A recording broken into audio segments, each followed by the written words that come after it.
Θα φτιάξουμε τα παραδοσιακά κυπριακά κουπέπια, γεμιστά αμπελόφυλλα με κιμά και ρύζι. Ένα πιάτο γεμάτο γεύση και ιστορία από την Κύπρο. Πρώτα, σοτάρουμε το κρεμμύδι με λίγο ελαιόλαδο μέχρι να μαλακώσει.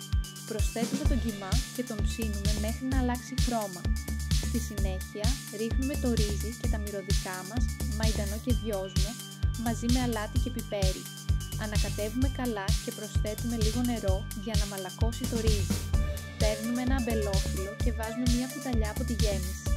Τυλίγουμε σφιχτά το κουπέπι για να μην ανοίξει κατά το βράσιμο.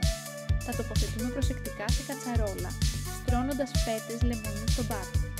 Ρίχνουμε χυμό λεμονιού, ελαιόλαδο και νερό μέχρι να τα καλύψει.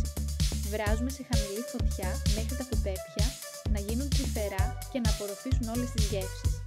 Τέλος, αφήνουμε να κρυώσουν λίγο και σερβίρουμε τα ζουμερά κουπέπια μας.